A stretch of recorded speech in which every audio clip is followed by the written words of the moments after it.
It's Battle of Gods, but it's on a page, and it's missing a lot of stuff. And it adds other stuff. It might not be the definitive Battle of Gods, but this is the definitive Dragon Ball Dissection. Welcome back to Dragon Ball Dissection December, the 13th annual month-long Dragon Ball Dissection Marathon. This is the second installment of the month.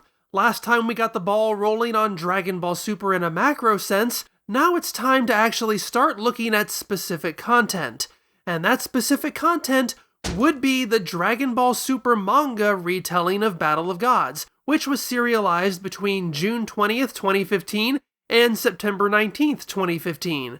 This was already a few years into Dragon Ball Dissection. I had covered the first 6 story arcs of Dragon Ball, and was a couple of videos into the Saiyan arc. Hard to believe, huh? So let's get to Dragon Ball Super. I don't know if I've ever seen anyone claim that they like the fact that Dragon Ball Super began by adapting the 2 movies rather than simply picking up where they left off. Everybody wanted to get onto the new stuff, see how the story unfolded rather than waiting several more months to get there. However, since I'm apparently at odds with the fandom on everything, this never bothered me. Whatever they did, I wish they had done it consistently rather than adapting some and skipping others. Now it's just a huge mess, as I pointed out last time. However, it's hard for me to be mad at a Dragon Ball television series adapting another Dragon Ball work, given that aside from GT, that's what Dragon Ball television series have always done.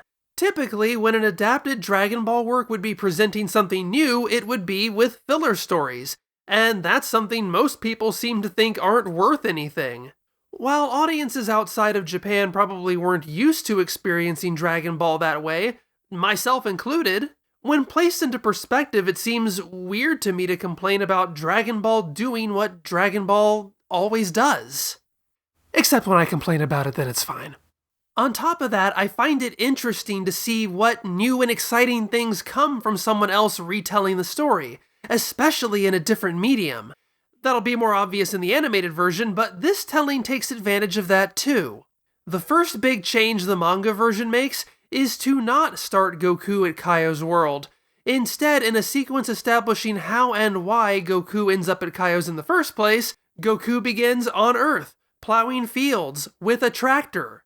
Chi-Chi has made him get a job, which he doesn't particularly care for. Goten comes to visit him to give him a break. However, Goku would rather be at Kaio's. Conveniently, Mr. Satan shows up with a big gym bag full of money. He was given an award for defeating Majin Buu, which came with a cash prize, but he doesn't feel right keeping that. Goku doesn't feel comfortable taking it either until Goten points out that if Goku takes this money, he can go off and train. And so, he does. And he does. I enjoy these scenes. This isn't the first time we've seen a Mr. Satan more integrated into the Son family as opposed to just that annoying guy. Most of that was in GT though. Chronologically, this comes much earlier, and perhaps serves as the first time these characters have crossed this particular bridge. Obviously, the final chapters of Dragon Ball establish that Goku knows that if he needs money, he can just reach out to Mr. Satan. I appreciate that these scenes show that Goku's not necessarily shaking the guy down, threatening to expose his secret. Mr. Satan genuinely believes that people like Goku or Vegeta deserve compensation for the good deeds they've done. It's also nice to see Goku forced to do something so mundane as hold down a job, even if it's only for a few pages. And how many times before this have we really gotten to see Goku and Goten spend time together socially?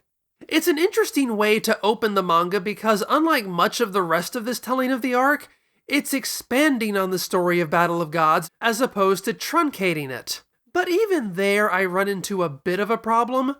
See, I'm covering this first because it technically came out first, but if this is meant to help promote the TV series, these sequences are the first to demonstrate it. This is how the animated series opens as well, and adding these types of scenes, and far more of them, are what we're going to see in that version of this arc. As far as adapting the Battle of Gods story as efficiently as possible, this feels like a pointless detour. But as far as giving the audience a taste of the show, it makes a lot of sense to include this. I live for these kinds of character building scenes, but is that what this version of the arc needs? It's hard for me to know how to feel about this, and you'll see why in a minute. The rest of the first chapter focuses on Beerus, adding a sequence that was not in the movie. But strangely enough, this is framed as the complete opposite of the Goku edition. For Goku, the movie opened in the middle of things. He's training at Kaio's, don't ask why. This version adds in the why.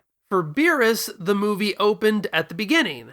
He wakes up and gets ready to look for Super Saiyan God. This version starts in the middle of things. He's already awake and he's gone to an alien planet to be doted on by the locals. They know he's the god of destruction and are terrified he's going to destroy their planet, so they try to poison him, which doesn't work, and which Beerus immediately recognizes. He destroys their planet. This is another connection this version has to the TV version, which also introduces Beerus by demonstrating his role as god of destruction by showing him kill a planet of aliens who feed him. Unlike the bit with Goku, though, the details are very different. I'm not going to get into those differences today, but it feels like giving the same writing prompt to two different students. It's far more a sign of what the Dragon Ball Super manga will become later, so it's wild to already see it here, especially tucked between scenes that are practically word for word the same as their counterparts. This is a scene I feel weird about and intrigued by. It's exactly what I talked about when saying that an adaptation can take the same story and have it read in a different way. That's especially important with a character as morally gray as Beerus. I think it can be difficult to balance his roles as terrifying god, mercurial hedonist, comic relief foodie, and martial arts teacher. I think it's something Dragon Ball Super struggles with in various ways, but I have always thought the original movie largely succeeded. This version leans hard into making Beerus' first impression very villainous. He's not a sleepy kitty who wants to eat his brekkie. He's a conqueror who takes what he wants and then wipes out the rest.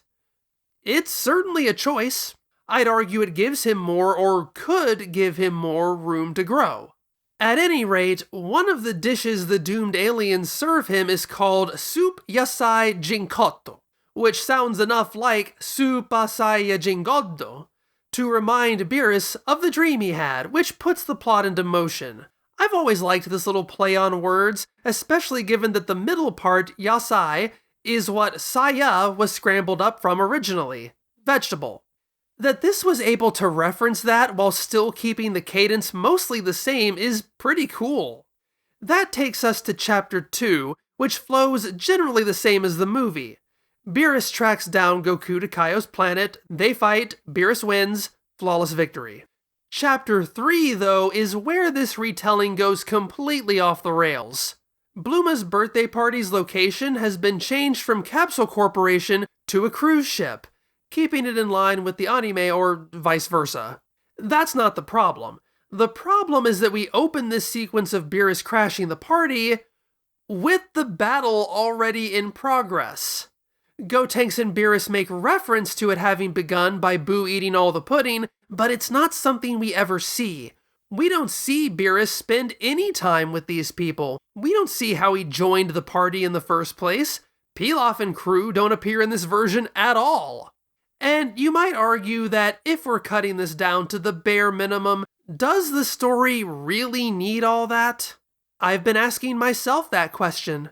This doesn't carry those reunion expectations that the movie did. We're going to get to spend a lot more time with these characters anyway. But I'm going to go ahead and make the argument that this is a significant loss. Something interesting about Toyotaro is how he uses the medium of the tankobon, the collected volumes, to help tell his story, or to fill gaps in it. See, in classic Dragon Ball, the pages were often, but not always, laid out in a way that there was no space between the chapters. In the event that there was a gap left, the volume would have to throw in some extra art to cover the blank page. Toriyama would occasionally make custom art for it, but it was usually just reused art from another chapter. In Dragon Ball Super, chapters typically begin and end on an odd-numbered page, leaving a blank page to fill. Toyotaro uses those interstitial gaps to fill in story gaps. Honestly, I think they're pretty fun. For example, in episode 1 of the anime, Mr. Satan tells Goku that Vegeta wouldn't accept the money. That line isn't in the manga, but the interstitial between chapters 1 and 2 show how that scene might have played out. It's not something we need to see, but it's fun to get to see it. I mentioned last time that the Dragon Ball Super manga skips over the Resurrection F story.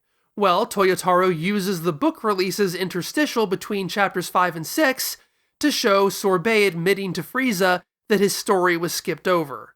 I think it's clever and cute, but it also starts to show how it can be kind of a crutch, an excuse to not actually tell the story.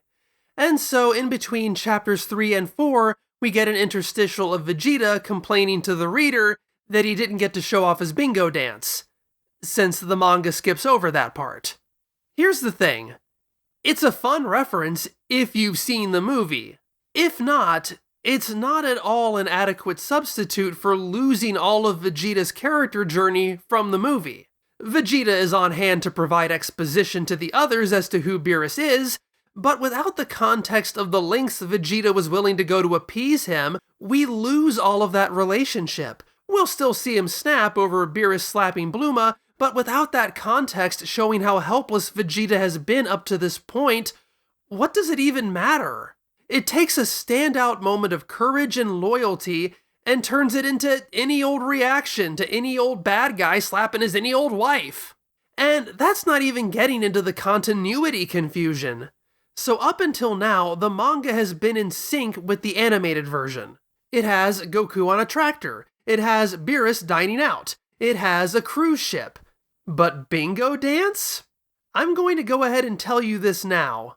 There is no bingo dance in Dragon Ball Super. So, what do we fill this gap with?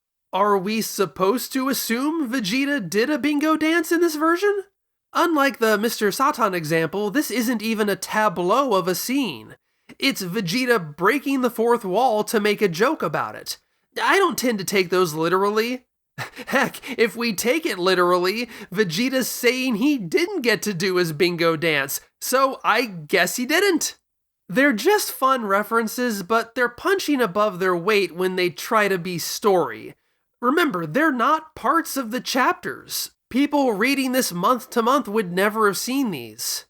It's like buying a book that has a bunch of post-it notes stuck in it that are also required reading to understand what's going on. But the biggest issue is what we lose with Beerus. To me, the party scenes aren't fan service, they are the scenes that drive character, particularly for Vegeta and Beerus. It's why the movie doesn't necessarily need a scene of Beerus blowing up a planet. We get the dichotomy of the character through the scenes the manga cuts out. He always might be one bad moment away from killing everybody there. Vegeta serves as a constant threat detector, so we know exactly how tense the situation is.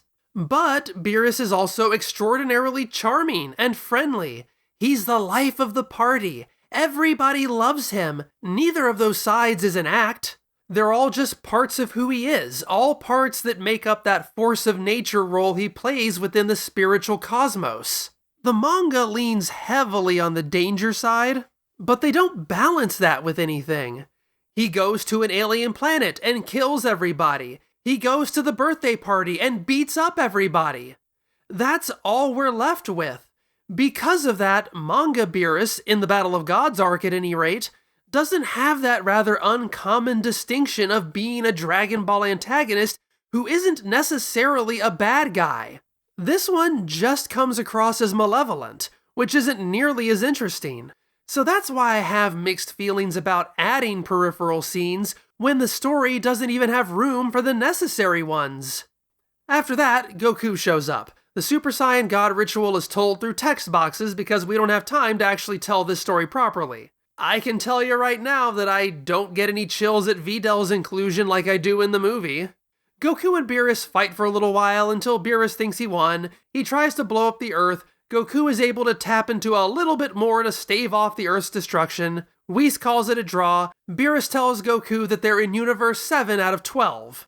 In this telling, there is no rationalization made for why Beerus doesn't destroy the world.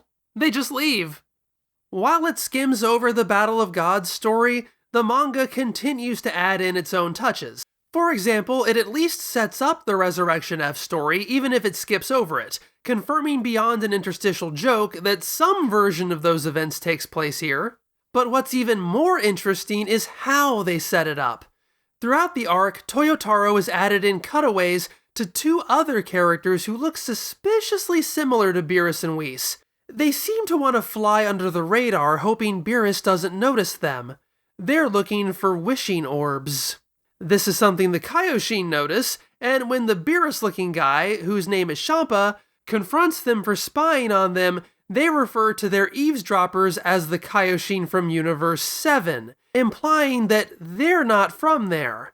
As an aside, Champa glaring at the Kaioshin from the other side of the crystal ball is perhaps my favorite visual of this arc. I don't even know how that works, but the fact that he can do that is amazing and hilarious. The Kaioshin assume Champa is after the Dragon Balls of Planet Namek and collect them to keep them out of his hands, but when they realize he's not, Kaioshin makes a wish to split himself and Kibito into two separate people. It's an act I would say seems to immediately invalidate Dragon Ball GT, but there doesn't seem to be any shortage of Kaioshin splitting confusion nowadays. Splitting and combining is all that character knows, or those characters know, how to do. At the very end, a Frieza scout ship spies what seems to be extremely huge Dragon Balls, and Champa kills them for seeing what they shouldn't have. The report of the destruction gets back to Sorbet, who decides they must resurrect Frieza. Not that we'll ever see it. This is probably my favorite part about the Battle of Gods manga. Let me first say that, taken as its own arc, it's almost certainly space that would have been better served to actually tell the Battle of Gods story competently, but I do enjoy what a different framing this provides. For anyone who doesn't know, these bits are setting up the Universe 6 storyline, which is what the manga is skipping Resurrection F to get to. It's Dragon Ball Super's first original story. So if there were lots of people feeling resentful having to go through the movie stories multiple times, this at least provides tantalizing hints of what's to come, filling in context that no other version of this story does. In fact, it ties the first 3 story arcs together. Or, it would if this version of Dragon Ball Super contained all 3 story arcs. But I'm still impressed. Even right out of the gate, the Dragon Ball Super manga is establishing itself apart from the anime. My only issue with this, well, aside from how it pushes out important parts from Battle of Gods, or maybe in part because of that, I'm not sure how effective it is to introduce Champa and, well, let's go ahead and say Vados, when we still don't know Beerus and Whis well enough. Were this in the far expanded anime version, it might have worked better. It's a double-edged sword. It's adding context that wasn't there before, but it's missing context that would help it resonate better. But in the non-diegetic context, fans reading this probably would have known Beerus and Whis for 2 years by this point, further cementing this manga as incomplete on its own. It's so complicated. I remember when I first sat down to read the Dragon Ball Super manga, what immediately stood out to me was how many darned panels were crammed onto every page.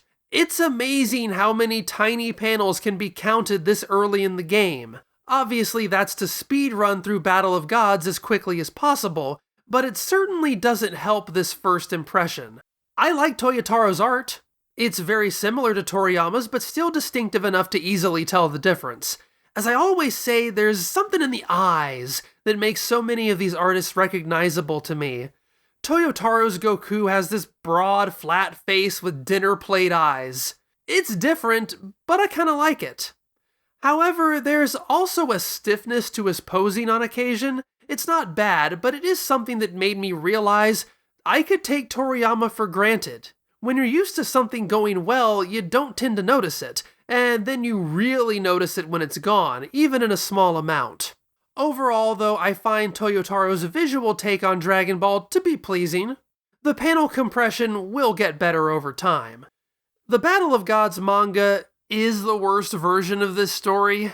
It's certainly not worthless due to the few new things it brings to the table, but to continue the metaphor, it knocks over and shatters a lot of stemware to make room for its dishes. Were I to take out its best ideas and put them into a competent version of this story, it might make for an intriguing interconnected trilogy of arcs. As it is, though, it's just a mess. However, there is one more version of this story left to... Oh, wait a second. As long as we're here, this isn't really part of the arc, but it came out during the run of this arc, so I might as well talk about it here. Toyotaro really likes to fill in gaps, and it's not just in the blank pages between chapters. He'll draw whole bonus stories just to fill in plot holes. It's definitely weird in Battle of Gods that Goku is on Kaio's planet, given that Kaio's planet being destroyed is kind of a big deal. It's just back now, exactly as it was. Well, in Toyotaro's first bonus chapter, he reveals how that came to be. Kaio calls in a favor to the Namekians to use Purunga to restore his planet. He has big plans for a bigger planet with all the amenities he wants and no more of that heavy gravity. Goku, who suddenly appears behind Kaio as if he's Homestar Runner about to mess up Strong Bad's plans, doesn't like what that would do for his training and just straight up wish bombs Kaio, asking Purunga to restore the planet exactly as it was before. See? Goku's a terrible person, but at least everything makes sense now. What happened to the other two wishes? Shut up. It is cute though. So now we have one more version of this story to go. It's Dragon Ball Dissection December. Come back on the 18th to see the beginning of Battle of Gods anime style. It's the last telling of this story and it's the biggest one of all. Or see it right now if you're a $10 or higher patron. Or you can join these finely credited fiends on the left side of the screen as a $5 or higher patron. Thank you so much for watching. I will see you next time.